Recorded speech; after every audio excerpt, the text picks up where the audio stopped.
Hello everyone, আমি নিবেদিতা। কেমন আছো তোমরা সবাই? আশা করছি খুব ভালো আছো।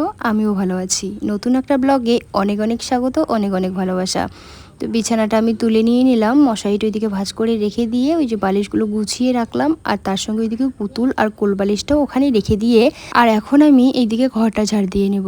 তো ঘরটা ঝাড় দেওয়ার আগে ফ্যানটা বন্ধ করে নিলাম, কারণ ফ্যানটা যদি বন্ধ না করি তাহলে এই যে নোংরাগুলো উড়ে উড়ে কোথায় গিয়ে পড়বে, ঝাড় দেওয়াই যাবে না। আজকে না অনেক আলসেমির জন্য আমি অনেক কিছু কাজেই করিনি, কারণ এত আলসে লাগছিল আজকে সকালবেলা থেকে, মনেই চাচ্ছিল না যে কোনো কাজ করি। তার জন্য বেশি এর জন্য আজকে ভিডিওটা বড় হয়নি, ওই যতটুকু কাজ করেছি ততটুকু আর কি তোমাদের সঙ্গে শেয়ার করেছি। দীপা দাস নামের একজন বুনু আমাকে কমেন্টস করেছে, দিদি তোমার গ্রামটা দেখিও। অবশ্যই বুনু, আমি গ্রামটা তোমাকে দেখাবো, তবে আমি যদি গ্রাম দেখাতে চাই বা গ্রামটা শেয়ার করতে চাই তাহলে তো আমাকে ক্যামেরা ধরার জন্য একটা লোক লাগবে।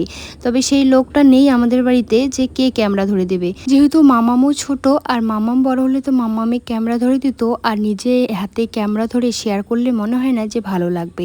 তবে মামামের পাপা যদি বাড়িতে আসে তখন অবশ্যই তোমাদের সঙ্গে শেয়ার করব। তার আগে কাউকে যদি ক্যামেরা ধরে দেওয়ার পাই তাহলে তার আগেই আমি তোমাদের সঙ্গে শেয়ার করিয়ে দেবো। বাইরেটা যখন ঝাড় দেই এত পরিমাণে ধুলো উঠে, তবে এখন না উঠোনগুলো ঝাড় দিলে ধুলো ওঠে না। এই বারান্দার মধ্যে যেহেতু জুতো পরে উঠি, জুতোর মধ্যে বালি আসে, ধুলো আসে, সেই ধুলোগুলোই তখন ঝাড় দিই, এই যে তখন প্রচুর পরিমাণে ধুলো উঠে যায়।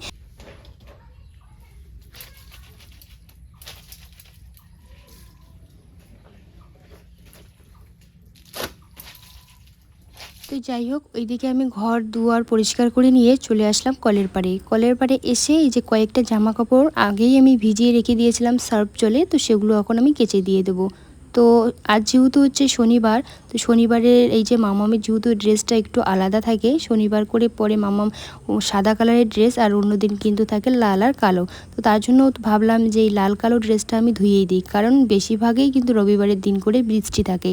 আর এই রকম সারা সপ্তাহ যদি এই জামা কাপড় পরে যায় তখন যদি কেচে দেওয়া না হয়, আর ঘামের প্রচুর পরিমাণে গন্ধ হয়। আসলে আমাদের কলের বাড়ির টিনগুলো না ভেঙে ভেঙে পড়ে যাচ্ছে। এই টিনগুলো কিন্তু নতুনে লাগিয়েছি, তবুও কিন্তু এরকমভাবে ভেঙে পড়ছে।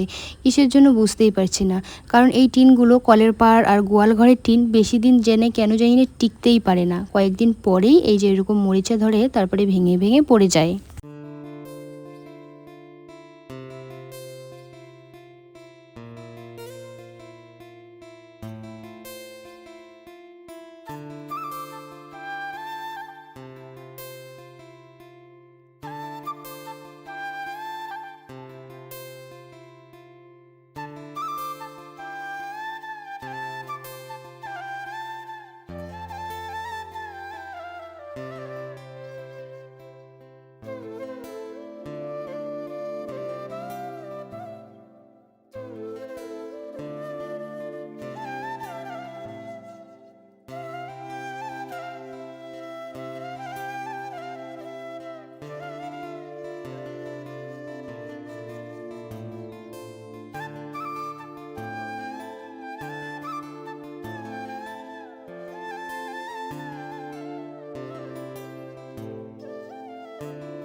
জামা কাপড়গুলো কেচে দিয়ে কলের পাড় থেকে ধুয়ে নিয়ে এসে এই যে এখন বাড়ির টারের মধ্যেই দিয়ে দিচ্ছি, কারণ যা পরিমাণে রোদ উঠে এখন আর বাইরের টারের মধ্যে যেতে লাগে না। তবে যখন অনেক জামা কাপড় কেচে দেওয়া হয় তখন তো আর এইটুকু টারের মধ্যে হয় না, তখন এই যে বাইরেও দিতে হয় এবং কি বাড়ির মধ্যেও দিতে হয়। বর্ষার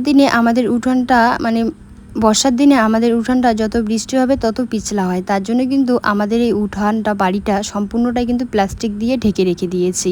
দেখতেই পাচ্ছ হয়তো তোমরা, এই যে দেখো চারিদিকে বস্তা, তার মধ্যে হচ্ছে ওই যে প্লাস্টিক দিয়ে রেখেছি যাতে পিছলা না হয় আর পিছলে পড়ে না যায়। করে নিয়ে নিলাম আর এদিকে ঠাকুর পুজো দিয়ে দিলাম, আর এখানে একটু দুধ ছিল, তো এই যে দুধটা জাল দিয়ে নিয়ে এই যে একটুখানি আছে, আর দেখাই যাচ্ছে না, এই যে একটু আছে, তো সেটা আর কি জাল দিয়ে নিয়ে নিলাম। আর এখানে চা খেয়েছিলাম, চায়ের ডাবুটা আছে, তো ভাবছি কি এই চায়ের ডাবুটা আছে তো এখন একটু মেজে নিয়ে নিই। গ্যাসের রুমটা একটুখানি আর কি পরিষ্কার করে নিয়ে নিচ্ছি। গরমের দিনে মানে সকাল সকাল কাজগুলো সারলেই আর কি মনে হয় যে বাঁচি, তার জন্য একটু সকালবেলা তাড়াহুড়ো করে কাজগুলো একটু সারার চেষ্টা করি। পিসি শাশুড়ি অনেকক্ষণ ধরেই ঘরের মধ্যে আছে, তবে ওনার আর মন পোষাচ্ছে না ঘরের মধ্যে। অনেকক্ষণ ধরে আমাকে বলছিল যে ছাতাটা দাও, আমি ঘুরতে যাব। আমি অনেকক্ষণ ধরে বারণ করছিলাম যে এত পরিমাণে বৃষ্টি পড়ছে, তুমি ছাতা নিয়ে কোথায় যাবে। বলে কি ওর নাকি বড় দাদার বাড়িতে যাবে। আমি বলছিলাম যে যেতে হবে না, তুমি একটু পরেই যাও, বৃষ্টিটা কমুক। আসলে অনেকক্ষণ ধরে ঘরের মধ্যে আছে তো, বয়স্ক মানুষ থাকতেই চায় না, তো তার জন্য আমি ছাতাটা দিয়ে দিলাম আর এখন যাচ্ছে বড়বাদের বাড়িতে। তো যাই হোক বন্ধুরা, আমি ভিডিওটা এখানেই শেষ করছি। যদি ভিডিওটা ভালো লাগে লাইক কমেন্ট করে দিও আর চ্যানেলটাকে সাবস্ক্রাইব করে দিও। তোমরা সুস্থ থেকো, ভালো থেকো। আগামীকাল নতুন একটা ব্লগের সঙ্গে দেখা হচ্ছে। বাই।